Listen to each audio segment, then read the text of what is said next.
The 2-year contract was finally up. $10 million. The final payment. My dream of kicking back and doing absolutely nothing for the rest of my life was so close I could taste it. But Victoria Sterling, my Ice Queen CEO wife, was dragging her feet on signing the divorce papers. When I finally cornered her, she just pointed to the 2-year-old she was holding, her supposed niece, and said, "You want a divorce? You'll have to ask our daughter if that's okay with her." I laughed. This was clearly her sister's kid. Then she threw a paternity test on the table.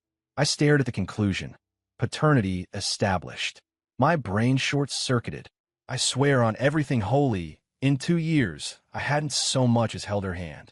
The contract had expired a month ago. For one entire month, my wife in name only, Victoria Sterling, hadn't said a single word about the divorce. I was starting to panic. 2 years ago, Ethan Hayes was just another broke college grad. But because my horoscope was supposedly perfect, or my aura was strong, or some other New Age nonsense her eccentric grandfather was into, I was handpicked to enter into a contract marriage with his granddaughter, Victoria. The deal was simple. For 2 years, I'd be her husband on paper. I'd play the part to get her family off her back and keep unwanted suitors at bay. After 2 years, we'd go our separate ways. I'd walk with $10 million, and we'd be free to live our own lives, no strings attached. $10 million. I'd done the math. I could stick it in a high-yield savings account, add it to my meager life savings, and as long as I wasn't an idiot, I'd have enough to find some quiet little town in Vermont and just exist blissfully until I was old and gray. It was my ultimate life goal. And for that dream, I diligently played the role of a trophy husband for 2 straight years. My daily grind consisted of playing video games, cooking, and waiting for Victoria to come home. She was a world-class workaholic, always wearing that permanently frozen, Arctic expression. She was either in a meeting or on her way to one. We lived under the same roof, but the total number of words we'd exchanged probably wouldn't fill a page. Our marriage was as platonic as 2 cucumbers in the same crisper drawer. Now the 2 years were up. My glorious, lazy future was right there, and she was playing dumb. I couldn't wait any longer. That night, for a change, Victoria got home on time. She slipped off her heels, tossed her ridiculously expensive Hermes bag onto the sofa, and rubbed the bridge of her nose, a rare flicker of exhaustion in her eyes. She was holding a little girl, cute as a button, with rosy cheeks. Chloe, her sister's daughter, 2 years old, who'd been staying with us recently. I took a deep breath, mustered my courage, and walked over to her. Ms. Sterling. She lifted her gaze, her eyes as cold as a February wind. What is it? Our contract expired last month. I rubbed my hands together, trying to keep my voice even. I was thinking, when would be a good time for us to get the paperwork finalized? And don't worry, after the divorce, I'll disappear. I won't cause you any trouble. Victoria didn't answer. She just looked down and started cooing at Chloe, who giggled and reached up with her tiny hands to grab at her hair. The silence was excruciating. I felt like a debt collector. Except the debt I was collecting was my own freedom. Victoria. I couldn't help it. My voice got sharper. What's going on? You're not trying to stiff me, are you? It's in black and white. $10 million. I want every cent. That finally got a reaction. She looked up, the corner of her mouth curling into a smirk I'd never seen before. A divorce? Phoenix. She held Chloe out toward me. First, why don't you ask our daughter if she agrees? My brain buzzed. Daughter? Whose daughter? I looked at the little girl smiling giddily at me, and I could feel my CPU starting to overheat. What kind of joke is this? Chloe is your niece. Your sister's kid. What does she have to do with me? I scoffed, figuring the woman was willing to say anything to get out of paying me. My sister. Victoria's smirk widened. When did I ever tell you I had a sister? I froze. Come to think of it, she never had. A twin sister, she added nonchalantly, as if commenting on the weather. I was even more lost. What the hell was happening? Stop messing around. I forced myself to calm down. It doesn't matter whose kid she is. She's not mine. Let's just sign the papers. I'll take the money, and we can both move on. That's what matters. Whether she's yours or not isn't up to you. Victoria reached in her purse on the sofa, pulled out a file folder, and tossed it onto the coffee table in front of me. See for yourself. Hesitantly, I picked it up. The bold letters on the cover hit me like a punch to the gut. Paternity test results. My heart hammered against my ribs. I flipped to the last page, straight to the conclusion. Based on analysis of the DNA genetic markers, Ethan Hayes is not excluded as the biological father of the child, Chloe. Probability of paternity, 99.9999%. The world went dark for a second. I swayed on my feet. The report slipped from my trembling hand and fluttered onto the rug. I stared at Victoria, a rock lodged in my throat. This is impossible. Absolutely impossible. I'd never even held her hand. How could I have a daughter out of thin air? It defied science. Victoria stood up, holding Chloe, and looked down at me with an infuriatingly smug expression. What's the matter, Mr. Hayes? You'd hit it and quit it, but you won't own up to it. When did I ever hit? When did I? I was shaking with anger, unable to form a complete sentence. We've been nothing but roommates. For 2 years, I've slept in the guest room. You've slept in the master. There's a whole living room between us. I couldn't have sleepwalked that far. Oh, she raised an eyebrow. Think back. 2 years ago, the night we signed the contract. At the Velvet Rope. You really don't remember anything? 2 years ago, the night we signed the contract. The memory hit me like a freight train. I'd just been dumped by my girlfriend of 3 years. Her reason? I was too unambitious. A deadbeat who couldn't give her the life she wanted. I went to a bar and got completely, utterly wasted. I think. Yeah, I definitely blacked out. The next morning, I woke up in a hotel room. Next to me was... Wait, no one was next to me. Only the Sterling family butler, standing by the bed, respectfully handed me a contract. Could it be? My head snapped up. I looked at Victoria, pure horror washing over me. It was you. Victoria, holding our daughter, grinned like the cat that ate the canary. So, still want that divorce? I looked at her, then at Chloe, who was now curiously chewing on her own tiny fist. My dream of doing nothing. My $10 million. My carefree, ambitionless life. It shattered into a million pieces. I locked myself in the guest room and didn't sleep a wink all night. I replayed that night over and over in my head, trying to find a single clue in my fragmented memories. It was useless. My memory of that night was like a photograph someone had tried to erase, leaving only blurry smudges. I just remembered downing drink after drink, the lights strobing, the music deafening. As for what happened after, how I ended up with Victoria, I couldn't remember a thing. I yanked at my hair, feeling like I'd fallen into a massive, elaborate trap. Victoria Sterling. That woman was a calculating fox. She must have planned this from the very beginning. That paternity test had to be fake. Right, that had to be it. With today's technology, faking a lab report would be a piece of cake. She was just using a fake kid to weasel out of paying me the $10 million and keep me trapped by her side as her convenient shield. The more I thought about it, the more certain I was. No, I couldn't just sit here and take it. I had to fight back. I would get my own paternity test done. I'd expose her lies with cold, hard facts. A spark of hope ignited inside me. With my mind made up, a new problem arose. How was I going to get a sample of Chloe's DNA without anyone noticing? Hair? Fingernails? Or maybe a used pacifier? I cracked open my door and peeked out. In the living room, Victoria was holding Chloe and watching the morning news. The nanny, Maria, was busy in the kitchen. Chloe had her dark, soft hair tied up in 2 little pigtails. They looked so pluckable. No, that was too violent. I'd scare the kid. Then I saw it. Chloe was gnawing happily on a teething toy. It had to be covered in her saliva. The perfect sample. I immediately formulated the highly sophisticated Plan A. As soon as Victoria left for work and Maria wasn't looking, I'd use playing with Chloe as an excuse to get my hands on that teether. My chance came quickly. After breakfast, Victoria slipped on her heels, transforming back into the formidable CEO. I have a meeting in the city today, so I won't be back tonight. Chloe's in your and Maria's hands. Before she left, she gave me a long, meaningful look. Be a good father. I sneered internally. Just wait until I get my evidence. We'll see who's playing games then. The moment Victoria was out the door, I shot out of my room. Maria, let me play with Chloe for a bit. You go take care of your other things, I said, plastering what I hoped was my most charming smile on my face. Maria gave me a surprised look. In 2 years, I had barely interacted with Chloe, always maintaining a safe uncle distance. Well, all right, Mr. Hayes, just keep an eye on her. Don't let her get hurt. Don't you worry. I puffed out my chest, my eyes locked on the teething toy in Chloe's little hand. Chloe was sitting on the rug. When she saw me, she broke into a wide grin, showing off a few tiny teeth. Uh? Uh? She babbled. A weird feeling twisted in my gut. Stop calling me that. I'm not your dad. I crept closer, like a wolf stalking its prey. Chloe, come here. Let Uncle give you a hug. I held out my arms, and Chloe, to her credit, obliged, throwing her own little arms open and toddling toward me.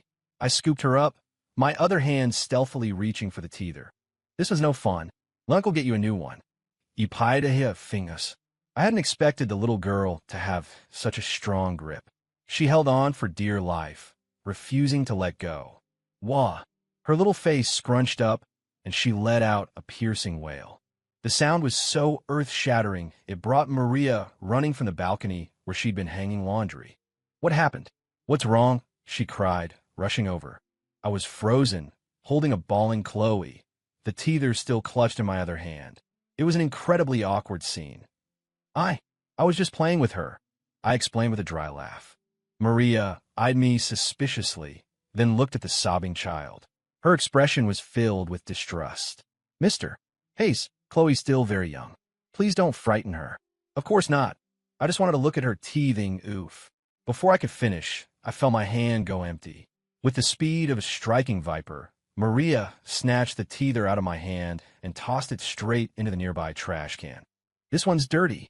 Time for a new one. She pulled a brand new teether from a cabinet and placed it in Chloe's hand. Chloe immediately stopped crying and went back to chewing. I stared at the trash can, at the teether covered in all my hopes and dreams, and my heart bled. Plan A was a catastrophic failure. After the failure of Plan A, I didn't give up. I quickly devised Plan B. Target, Chloe's hair.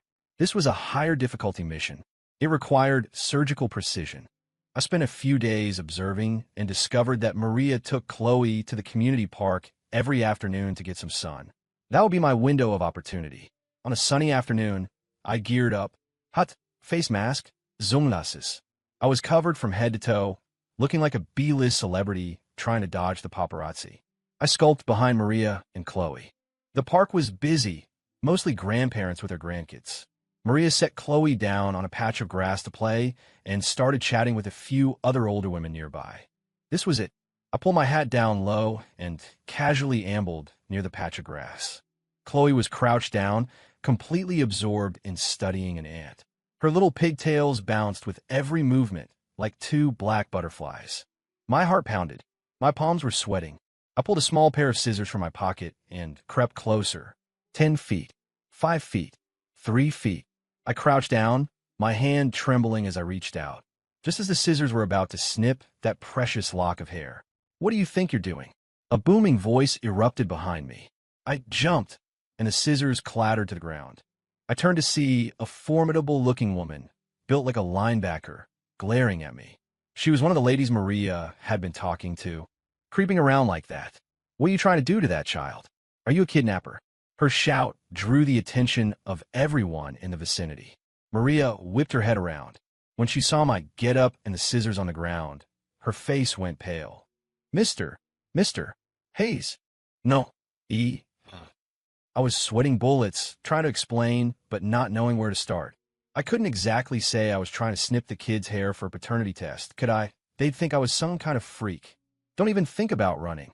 The woman grabbed my arm with a grip of steel. Somebody call 911. We got a kidnapper here. A crowd instantly swarmed around me, pointing and muttering. Look at these young people today. Dressed so nicely, but doing things like this. It's terrifying. Trying to snatch a kid in broad daylight. Get him. People like that deserve a beating. I was trapped in the middle of a mob of righteously indignant senior citizens, unable to defend myself. My life was over. I just wanted a peaceful retirement. How did I fast-track to life in prison? This was, without a doubt, the darkest, most humiliating moment of my entire life. Just as I was about to be drowned in a sea of spit and accusations, Maria finally snapped out of her shock. It's a misunderstanding. A misunderstanding, she yelled, pushing her way through the crowd. This is the man of the house. He's the child's father. Maria clearly hesitated before saying the word father. But in this situation, it was the only thing to say. Everyone froze. Father? The woman holding me was skeptical. What kind of father dresses like that and sneaks up on his own daughter with a pair of scissors? Do you think we're stupid? Yeah, he doesn't look like a good guy. Maria was on the verge of tears. It's true. He's really her dad. He was just trying to play a game with her. Role-playing. Role-playing? Role-playing as a creepy kidnapper. I could feel my toes curling in my shoes, trying to dig a hole to China. Mister, hey, say something. Maria pleaded with her eyes. What could I say? I pulled off my mask and sunglasses, forcing a smile that was more painful than a grimace. Hello, ladies. I am indeed her father. Work has been stressful lately, in my mind. It's not all there. Just wanted to experience a different kind of life. Please don't mind me. My explanation was pathetic, but it seemed to sow a seed of doubt. Finally, after Maria's repeated assurances and my endless apologies, the crowd slowly dispersed. I trudged home behind Maria like a defeated rooster. The moment we were inside, Maria clutched Chloe tightly, looking at me as if I were a threat to national security. Mr. Hayes, what on earth were you trying to do? I sighed. I knew I couldn't hide it anymore. Maria, I just wanted to get a strand of Chloe's hair. What for? She asked, her eyes narrowed. As a keepsake, I lied terribly. Maria obviously didn't buy it, but she didn't press the issue. She just took Chloe into her room and locked the door. I collapsed onto the sofa. Plan B, another spectacular failure, with a bonus round of public humiliation. Why had my life become so difficult? After 2 failures, I decided to change my strategy. A frontal assault wasn't working. It was time for some good old-fashioned subterfuge. I spent a whole day Googling various methods for discreetly obtaining a DNA sample. From toothbrushes to hairbrushes, from water cups to half-eaten apple cores. I finally locked onto my target, Chloe's baby bottle. Every night before bed, Chloe had a bottle of milk. If I could just get my hands on her bottle after she was done, the nipple would be a perfect ready-made sample. To execute Plan C, I did something unprecedented. I volunteered for the fatherly duty of giving Chloe her nighttime bottle and putting her to sleep. Maria still looked at me with suspicion, but Victoria was out of town, and she was swamped. She reluctantly agreed. At 9 o'clock, I prepared the bottle and sat on the sofa with Chloe in my arms. The little girl seemed to have forgotten the trauma in the park that afternoon. The moment she saw the bottle, she opened her mouth wide with excitement. As I fed her, anxiously monitored Maria's movements. She was in the kitchen washing dishes, the sound of running water covering my activities. Perfect. I watched Chloe gulp down the last of her milk and let out a delicate burp. Suppressing my excitement, I gently patted her back until she fell asleep in my arms. Then, I carefully placed her in her crib. Now for the most critical step.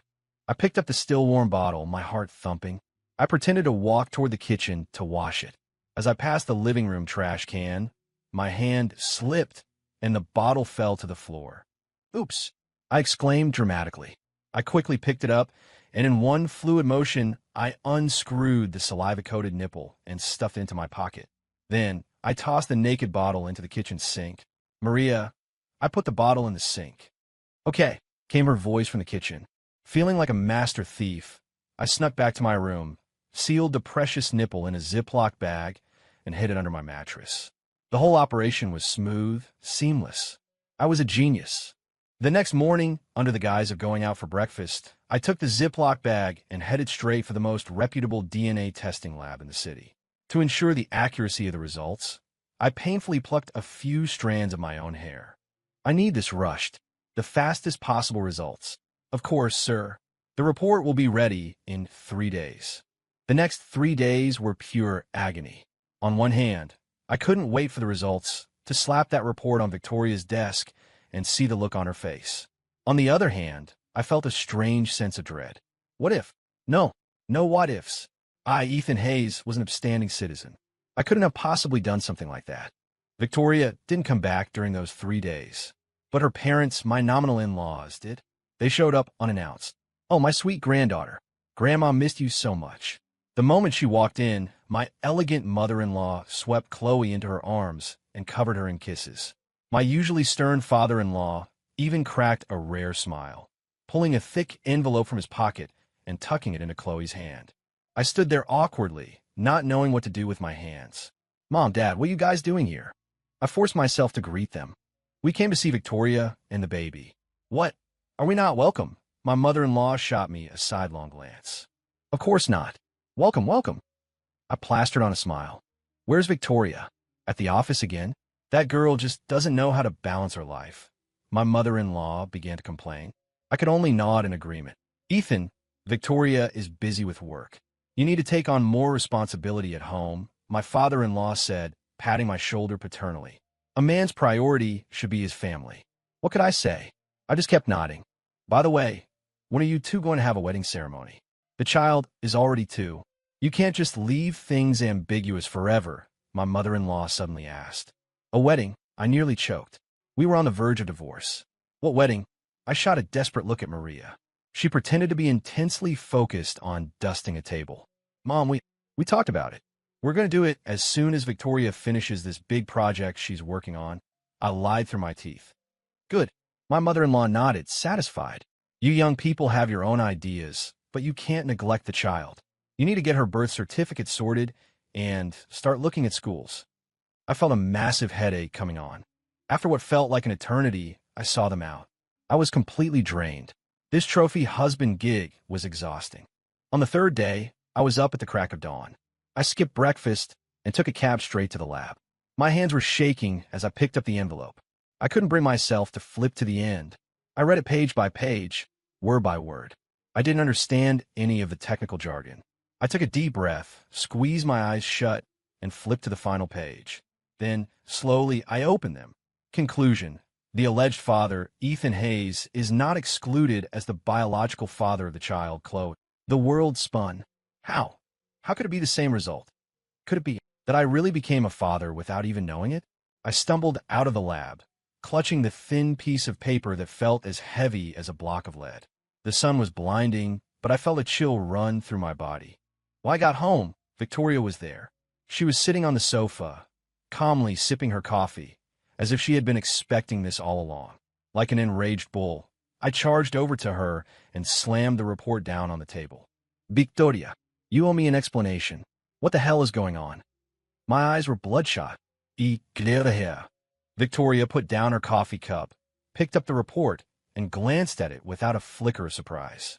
She looked up at me, and for the first time, I saw a complex emotion in her eyes.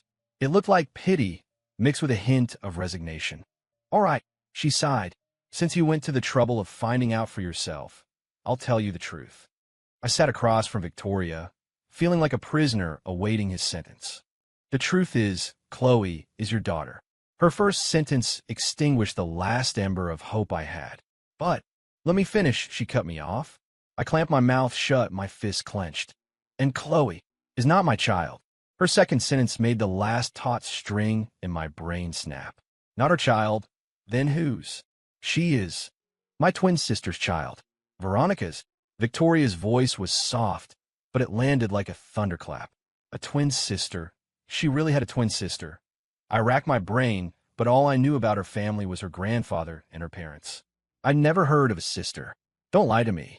Your family records only list you as a single child, I retorted. It was something the butler had shown me when I signed the contract. That's because my sister was sent abroad a long time ago. She's not registered here, Victoria explained calmly. Her health has always been poor. She's been receiving treatment overseas. I was skeptical. Then, how did she and I asked the million-dollar question. It was 2 years ago, the night we signed the contract. Victoria's gaze drifted, lost in memory. My sister had just returned to the country. She was in a bad state and went to the Velvet Rope to drink alone. And you were there, drinking your sorrows away after being dumped. What happened next was an accident fueled by alcohol. My heart sank. Could it really be that I got so blackout drunk that I, with a total stranger, and that stranger just happened to be my future contract wife's twin sister? It was more ridiculous than a soap opera. Then why did I wake up the next morning to your family's butler, signing a contract with you? I pressed. Because the next morning, my sister got a call from her hospital abroad. Her condition had relapsed, and she had to fly back immediately. She couldn't face you. She didn't know how to handle it. so she asked me for help. Victoria looked at me, a trace of apology in her eyes. She said, "You seem like a good person." She didn't want to ruin your life over an accident, but she also didn't want her child to be born without a father. So, she begged me to use the contract marriage to keep you around, to let the child grow up, at least in the presence of her biological father, even if you never knew the truth. My mouth hung open. I was speechless. The information overload was staggering. So, I've been a dad for 2 years. The mother of my child was my wife's twin sister, and my wife, for her sister's sake, had put on a 2-year-long act just so I, the father in name only, could be near my own daughter every day. This was insane. My entire worldview had been repeatedly crushed and ground into dust today. Then why are you telling me the truth now? I asked weakly. Because my sister is coming back. Victoria dropped another bomb. Her condition has stabilized. She wants to come home. She wants to meet you. And she wants to take Chloe back. My head snapped up. Take Chloe back. My heart, without any warning, clenched painfully. Even though I had just found out Chloe was my daughter, even though I had been fighting this fact with every fiber of my being, hearing those words, take back, I felt an overwhelming sense of loss.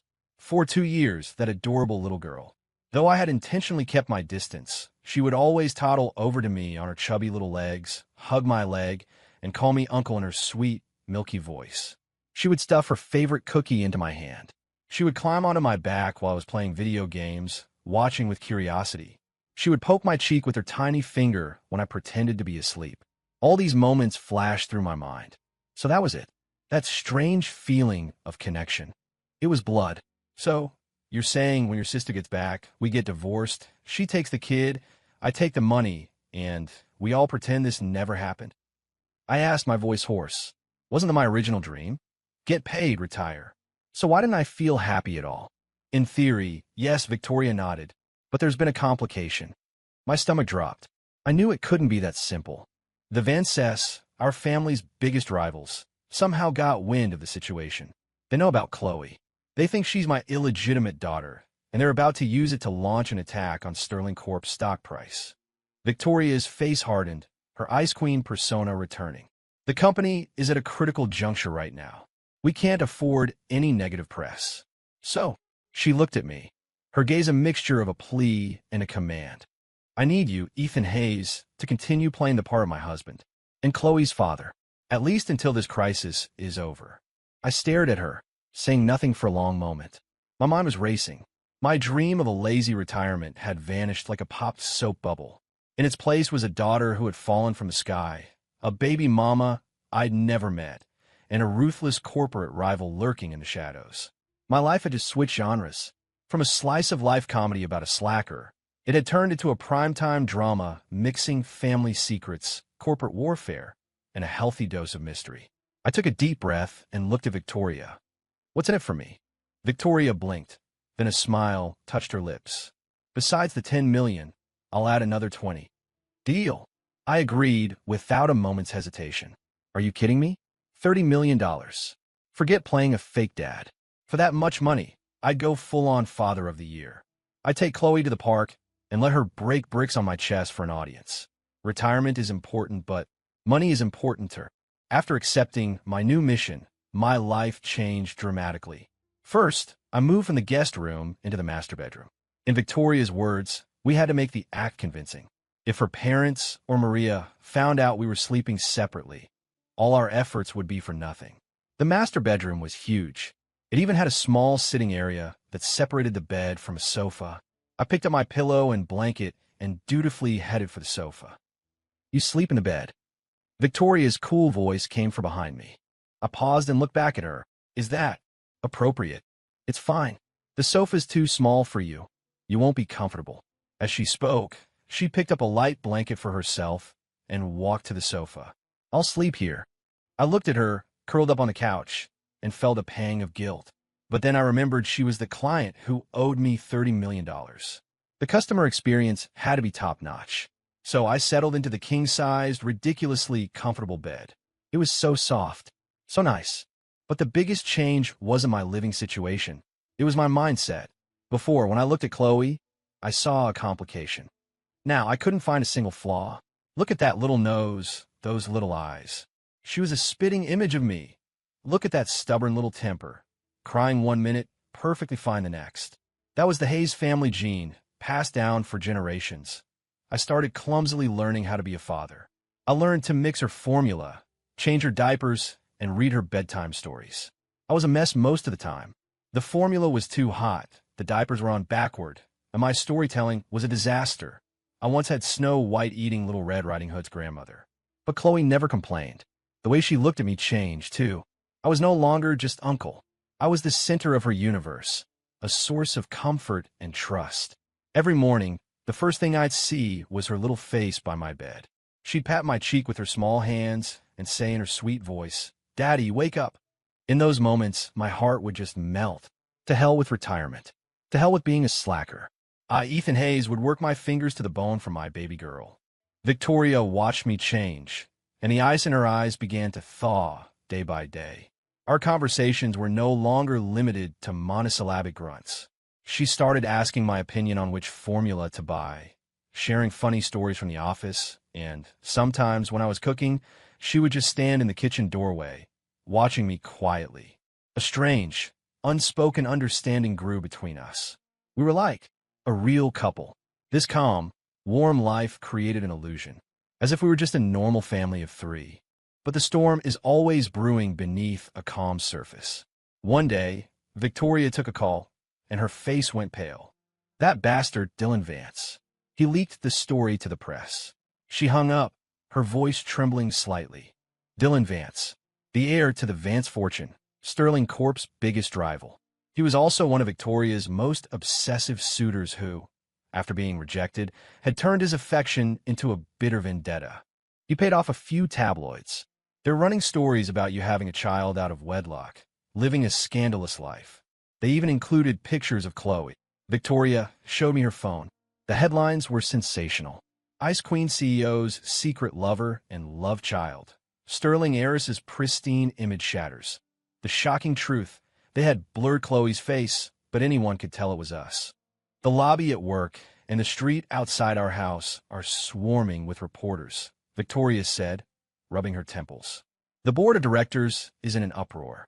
A few of the old-timers are using this as an excuse to try and force my grandfather to step down. I looked at her pale face, and a surge of anger burned in my chest. Coming after us was one thing, but dragging a 2-year-old child into it? What kind of monster does that? Don't worry. I stood up, walked over to her, and for the first time, I took her cold hand in mine. I'm here. Victoria froze, looking up at me. Isn't this exactly what they want? They want a show, so let's give them one. A smirk formed on my lips, one that mirrored Victoria's own foxy smile. Sterling Corp's 30th anniversary gala is tomorrow night, right? Yes. Tell the press you'll be attending, with your husband and your daughter. A light sparked in Victoria's eyes. What are you planning? Dylan Vance wants to destroy us. I'm going to show him how we thrive in the spotlight, how we put on the greatest show of our lives. I squeezed her hand, my voice filled with a confidence I'd never felt before. Get ready, honey. Tomorrow night, your husband is going to save the day. Victoria looked at me, and for the very first time, she smiled like a young girl, free of all her burdens. Okay, the Sterling Corp 30th anniversary gala was the event of the season. Every big name in the city's business world was there. The moment I appeared at the entrance to the ballroom, wearing a custom-tailored suit, with Victoria on one arm and Chloe, in a matching princess dress, in the other, the entire hall fell silent. Hundreds of eyes swiveled toward us like searchlights. I could feel their stares, curious, shocked, disdainful, and gleefully anticipating a disaster. I could hear their whispers. Is that him? The trophy husband? He cleans up nice, I guess. Can't believe he's that kind of guy. Victoria must have lost her mind, turning down Dylan Vance for this. Look at the kid. She's so big already. What a disgrace. Victoria's hand tightened in mine, her body tense. I leaned in and whispered in her ear, head up, shoulders back, smile. Remember, we're here to crash their party, not to apologize. She took a deep breath, nodded, and the Ice Queen mask slipped back into place. I held Chloe and walked in with my head held high. The crowd parted before us like the Red Sea. We were the new, exotic animals at the zoo, and everyone was gathered around the enclosure. Victoria, there you are. A man with slicked back hair and a smug grin sauntered over, a glass of champagne in his hand. It was the architect of our misery, Dylan Vance. He didn't even glance at me, his eyes greedily roaming over Victoria. My, you look a little worn out. Are the rumors getting to you? I told you to stay away from this deadbeat, but you wouldn't listen. And now look, your reputation is in tatters. He put on a disgusting show of false concern. My business is none of your concern, Dylan, Victoria said icily. I'm just looking out for you, he simpered. But I have to ask, Mr. Hayes here, how does it feel to find out you're a father out of the blue? He finally turned his attention to me. The entire hall's focus snapped back to me. They were all waiting for the show, waiting for the pathetic trophy husband to crumble under the pressure. I smiled. I handed Chloe to Victoria and took a microphone from a nearby waiter's tray. Testing 1, 2. I tapped the mic and cleared my throat. Ladies and gentlemen, friends, good evening. I'd like to take this opportunity to clarify a few things. My name is Ethan Hayes, Victoria Sterling's legal husband. My voice boomed through the speakers, silencing the entire room. Everyone, including a smirking Dylan Vance, was listening. First, the rumors about my wife having a child out of wedlock are complete nonsense. We were married 3 years ago. We're both private people, so we chose not to make a public announcement. If you don't believe me, feel free to check the public records tomorrow morning. A wave of murmurs swept through the crowd. Married for 3 years. That meant the child wasn't illegitimate at all. Dylan's face twitched. I ignored him and continued. Second, regarding the rumors about me being a trophy husband, well, I'll admit there's some truth to that. Another wave of murmurs. Who admits to something like that? My wife is brilliant. She's capable. She's successful. So what if I live off her money? I puffed out my chest proudly. It just means I have great taste in women. All of you are just jealous. A snort of laughter broke the tension, followed by a ripple of chuckles across the room. Even Victoria's lips curved into a slight smile. Dylan's face was now as black as thunder. And finally, I paused, my gaze landing on Dylan, my smile turning to ice. And this is the most important point. I don't care who you are or what your family name is. But if you ever dare to use my daughter to spread lies again, if you ever harass my family. I grabbed an unopened bottle of champagne from a nearby table. In a collective gasp from the crowd, I crushed it with one hand. Glass shards flew, and champagne drenched my hand. I shook off the liquid, and with a hand still embedded with glittering fragments of glass, I pointed at the pale-faced Dylan Vance. I promise you, your fate will be 10,000 times worse than this bottle's. Dead silence. Everyone was stunned into submission. They looked at me not with scorn or ridicule, but with fear. I dropped the mic and took Chloe back from Victoria. The little girl wasn't scared at all. In fact, she was clapping her hands excitedly. Daddy, you're so cool. I kissed her cheek, took Victoria's hand, and walked out of the ballroom under the stunned gaze of every person in the room. Wait, a clear, female voice called out from the entrance. I turned. Standing, there was a woman who looked exactly like Victoria. She wore a long white dress, her hair flowing over her shoulders. She had a gentle, almost timid air about her, a vulnerability that made you want to protect her. A complete opposite of Victoria's sharp, cold competence.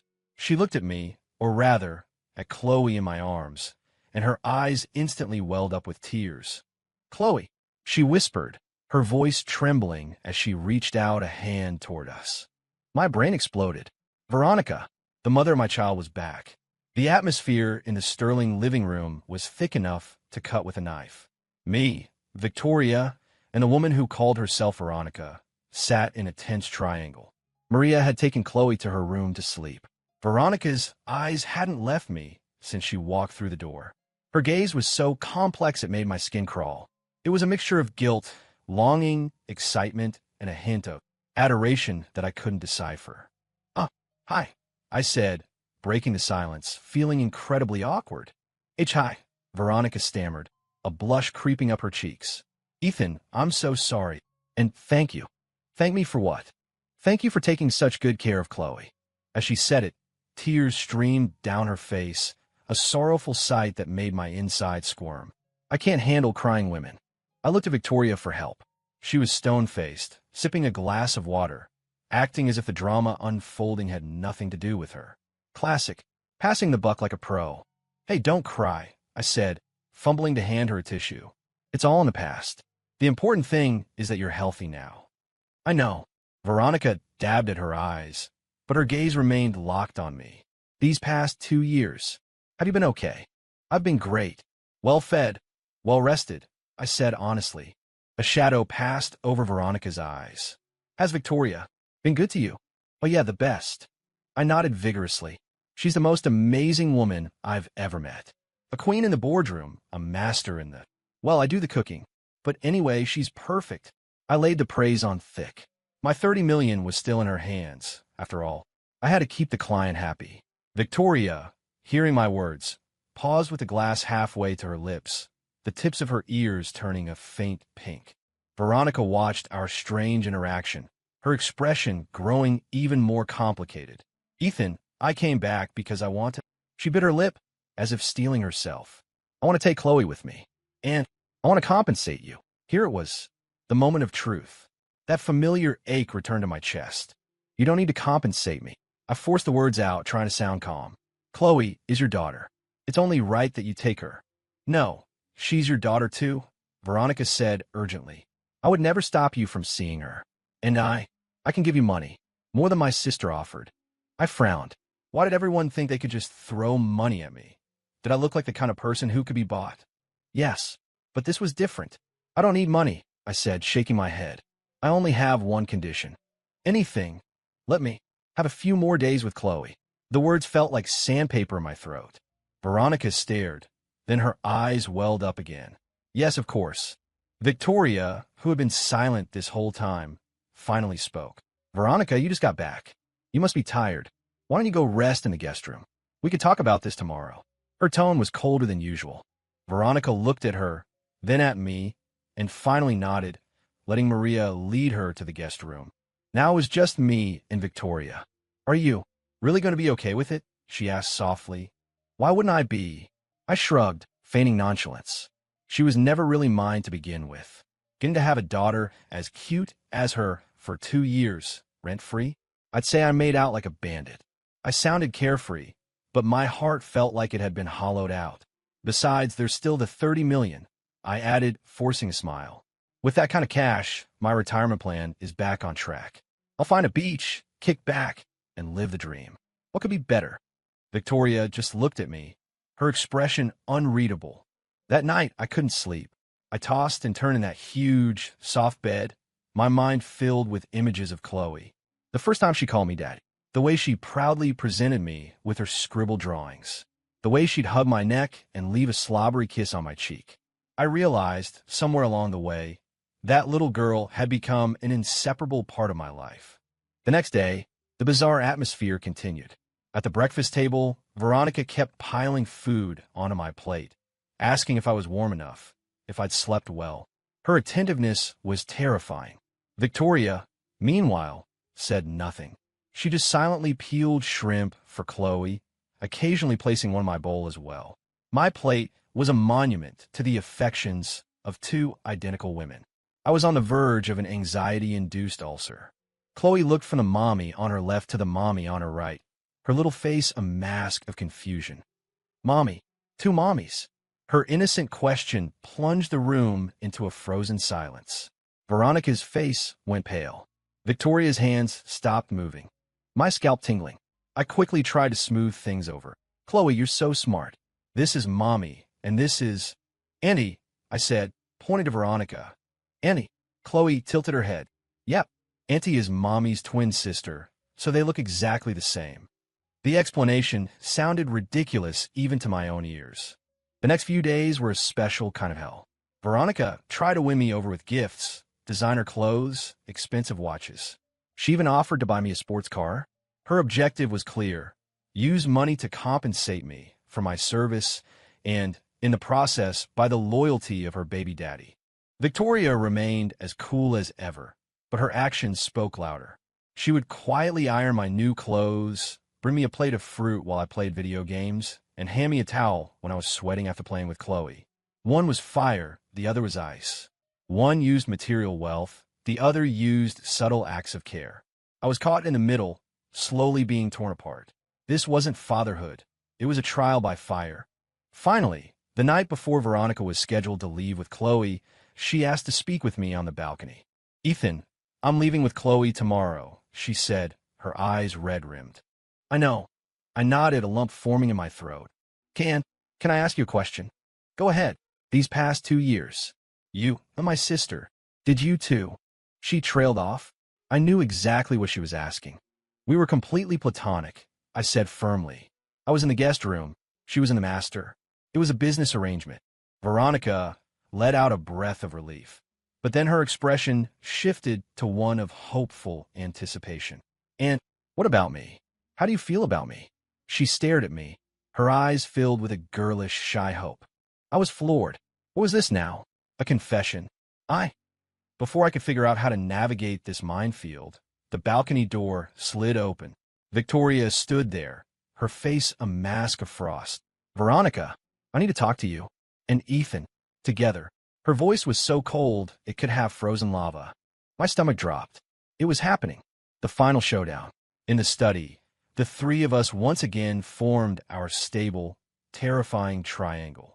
This time, the tension was even heavier. "I'm laying my cards on the table," Victoria said. She sat in the main chair, hands clasped, looking like a judge about to deliver a verdict. "Ethan, Chloe is your daughter, but she is not my sister's child." The last frayed string in my brain finally snapped. "Not Veronica's? Then whose could she be? Unless..." My head whipped toward Victoria, a wild, impossible idea taking root in my mind. Veronica was just as stunned. "Victoria, what are you talking about?" Victoria ignored her, her eyes locked on me. She spoke each word with deliberate force. "Chloe is my daughter, and your daughter. 2 years ago, at the Velvet Rope, the person you were with, it wasn't my sister. It was me." Boom! A bolt of lightning struck the top of my head, frying every circuit in my brain. Her? How could it be her? The untouchable Ice Queen CEO? The woman who looked at me, the trophy husband, with nothing but disdain? Impossible. I cried out. That night, you clearly what? Disappeared the next morning, leaving only a butler and a contract. Victoria gave a bitter laugh. "Because I was afraid to face you. I was panicked and I didn't know what to do. All my life, I was taught to be rational, to be calm, to never make a mistake. But that night, I made the biggest mistake of my life." Her eyes were red, her voice trembling. "Then, I found I was pregnant. My first thought was to get rid of it, to pretend it never happened. But I couldn't. It was my child. And your child. So you invented a twin sister to lie to me?" I felt like my entire reality was being rebuilt from the ground up. "Yes, Victoria Nadif." I didn't know how to explain it. I was afraid you'd think I was some easy woman. Afraid you'd hate me. And most of all, afraid you wouldn't take responsibility. So, I designed this contract marriage. I thought that with 2 years, you would slowly get used to Chloe's presence, that you would grow to love her. That way, when you finally learned the truth, you wouldn't abandon us. My mouth hung open. I didn't know how to process any of this. This woman, how did her brain even work? To get me to accept a child, she wrote, directed, and starred in a Hollywood-level drama. She even fabricated a twin sister out of thin air. I looked over at Veronica. She was in a state of shock, her mouth open wide enough to fit a baseball. "Wait, hold on." Veronica finally found her voice. "Victoria, are you saying that I'm not me?" Victoria looked at her, her eyes full of apology. "Veronica, I'm sorry. I used you. You are not my sister, Veronica Sterling. You are." Victoria took a deep breath and delivered a truth that nearly made me pass out on the spot. "You are my second personality." "Second personality?" "Veronica," and I shouted in unison. My voice was filled with shock. Hers was filled with utter confusion. "Yes." Victoria nodded, a look of pain on her face. "When I was a child, I was in an accident. I was kidnapped. After that, I developed a dissociative identity. She's you, Veronica. You represent all of my repressed emotions. My vulnerability, my fear, my desire to be loved. While I, Victoria, am responsible for being strong, rational, and for protecting you. We share a body, but our memories are not always linked. Most of the time, I'm in control. You only come out when I'm under extreme stress or when I let my guard down. Victoria looked at Veronica, her expression softening. 2 years ago, the company was in crisis. I was on the verge of a breakdown. That night, I went to the bar to drink, and then you appeared. It was you who met a similarly heartbroken Ethan. It was you who was drawn to something in him. And it was you who spent that night with him. When I woke up the next morning, I was in a strange hotel with a strange man beside me. I was terrified. I ran. My only memories of that night are the fragmented pieces you left behind for me. My brain had officially shut down. This wasn't a soap opera anymore. This was a psychological thriller. My wife didn't just have a twin sister. The twin sister was her alter ego, and her alter ego had a baby with me. Could my life get any more absurd? Then who am I? Veronica asked, pointing at herself, her eyes vacant. You are me, and I am you. We are one, Victoria said, standing and gently embracing her. I'm sorry for making you live a lie. I created the twin sister story partly to deceive Ethan, but also to give you an identity, a way to exist in the world. Veronica's body trembled. She closed her eyes, tears silently streaming down her face. A few moments later, she opened them again. Her expression had changed. The timid vulnerability was gone, replaced by a cool rationality that was identical to Victoria's. They had integrated. She looked at me, a complex smile on her face. Hello, Ethan. Let's start over. My name is Victoria Sterling, your legal wife and the mother of your daughter. I looked at the woman before me. It was the same face, but her entire aura had shifted. She had Victoria's coolness, but also Veronica's warmth, like a glacier that had begun to melt in the sun. So, I managed to speak. The whole time, there was no twin sister, no overseas treatment. It was all you, all of you, just a story to fool me. Yes. She nodded, her face full of remorse. I'm sorry. What could I say? What could I do? I felt like a clown who had been played for the ultimate fool. All the shock, the anger, the confusion. It all dissolved into one long, weary sigh. I gave up. I completely and utterly surrendered.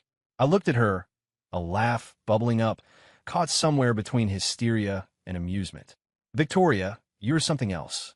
I gave her a thumbs up. You really went to incredible lengths to make me a dad. She smiled sheepishly, like a child caught with her hand in the cookie jar. So, are you still angry with me? Angry? I shook my head. Why would I be angry? I got a beautiful wife and an adorable daughter out of a deal. I should be thanking you. I paused and my tone shifted. However, the fee for emotional distress is going up. 30 million isn't going to cut it. I held up 5 fingers. We're talking at least this much in damages. Victoria stared at me, then burst out laughing. It was the first time I had ever seen her laugh, so freely, so genuinely. Deal.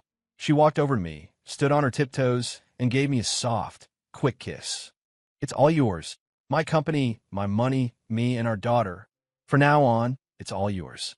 I felt the soft touch on my lips, heard her impossibly bold and sweet declaration. My lazy, unambitious heart, in that moment, completely melted. To hell with retirement. To hell with being a slacker. From this day forward, Ethan Hayes, was going to be a good husband and a good father. Of course, I was still going to be a trophy husband. And I was going to be the best damn trophy husband the world had ever seen. After the great unveiling, the atmosphere in our home became unbelievably peaceful. Victoria was no longer an impenetrable fortress of ice. She started smiling at me, teasing me. Sometimes when I was playing video games, she would wrap her arms around me from behind, rest her chin on my shoulder, and just watch me play.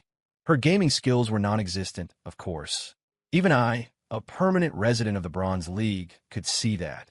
But I didn't mind. As for that idiot Dylan Vance, after the champagne bottle incident at the gala, he completely backed off. Victoria later told me that my little stunt had terrified his family. They launched a full investigation into my background and came up with nothing.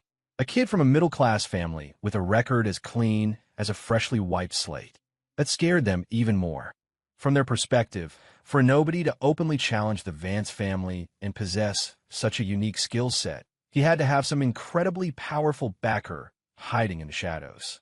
So, not only did the Van Cess retract all the negative press, but Dylan's father personally dragged him to our house to offer a formal apology.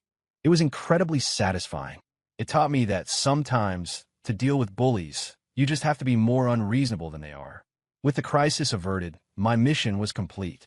According to our new contract, I not only got the $30 million, but also the additional $50 million in emotional distress compensation Victoria had promised.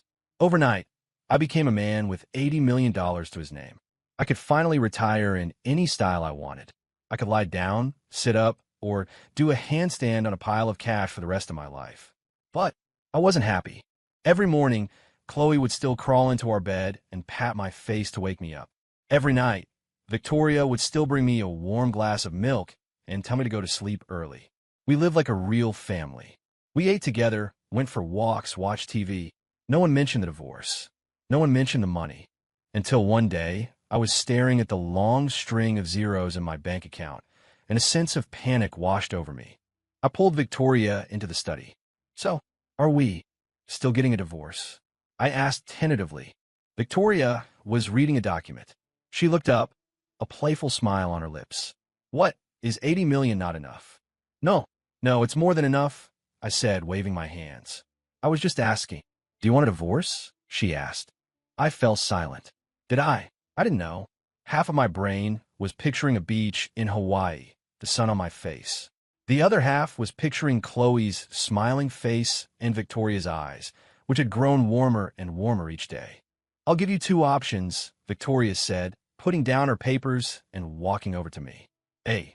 Take your $80 million and leave. Go live the retired life you always wanted. I promise I will never bother you again." My heart skipped a beat. "B," she paused, looking directly into my eyes. "Stay. The money is still yours, but you have to be mine. Be Chloe's real father and my real husband." She held out her hand. "Choose, Ethan." I looked at her. In her eyes, I saw hope, anxiety, and a vulnerability she rarely showed. I suddenly understood. This powerful CEO, this master storyteller who had orchestrated our entire lives, was just as clueless and scared when it came to love as I was. She was afraid of being rejected, afraid of being hurt again. I smiled. I didn't take her hand. Instead, I stepped forward and pulled her into a tight hug. "Victoria, are you an idiot?" I whispered in her ear. "A beautiful wife, an amazing daughter, $80 million, and I don't have to work. Isn't that the absolute pinnacle of retirement? I choose B. I'm not going anywhere." I felt her body relax in my arms. Then, with all her strength, she hugged me back. Later, I asked Victoria, "Your other personality, Veronica, will she ever come back?" Victoria, nestled in my arms, thought for a moment. "I don't know. My therapist says she'll always be a part of me. But as long as I'm strong and happy, she won't need to come out and take control. What if she does come out and starts throwing herself at me again?" I joked. "Then you'll just have to deal with it," she said, pinching my side. "You're the one who got involved with US in the first place." I roared with laughter. Our life finally settled into a comfortable domestic rhythm. We argued about what to have for dinner. We bickered over which preschool to enroll Chloe in. And on lazy weekend afternoons, we do nothing at all three of us piled on the sofa, watching cartoons for hours. The Sterling elders, though they grumbled about us doing things backward, couldn't hide their beaming smiles. Victoria's grandfather, especially, paraded his great-granddaughter Chloe around everywhere, boasting that he knew from day one that I, Ethan Hayes, was destined for greatness. My dream of a solo retirement had become a family retirement. And even though my wife sometimes dragged me to the office to act as her arm candy, and my daughter roped me into playing My Little Pony for hours on end, looking at their smiling faces, I thought this lack of freedom was pretty great. One night, after putting Chloe to bed, I walked back into our room. Victoria was lying on the bed with a face mask on, reading a book. She saw me and beckoned me over. "Come here." I walked over, and she pulled another file folder from under her pillow. My heart jumped. What is it now? Please don't be another world-shattering secret. My heart can't take it. Victoria handed me the folder with a sly grin. "See for yourself." I took it suspiciously. Prenuptial asset transfer agreement. I opened it. In clear, legal terms, It stated that Victoria Sterling was willingly and unconditionally transferring 30% of her shares in Sterling Corp. To her legal husband, Ethan Hayes. My hand shook so badly the agreement almost fell to the floor. 30% of Sterling Corp. How much was that even worth? 80 million was probably a rounding error next to this. What were you doing? I stammered, giving you a sense of security. Victoria peeled off her face mask, revealing her flawless skin. I was afraid you might get restless and try to run off again. So, I'm using my entire family fortune to chain you to me. She leaned in close, her breath warm against my ear. Mr. Hayes, now you can never, ever leave me. I looked down at the agreement in my hand, then at the woman smiling like a sly fox before me. What else was there to say? I scooped her up and tossed her onto the bed. Victoria Sterling, you're forcing me to be ambitious. Good. I'm tired of being the only one running things anyway. The moonlight streamed gently through the window. My life of leisure, it seemed, was officially over, but a new, far more exciting life was just beginning. End.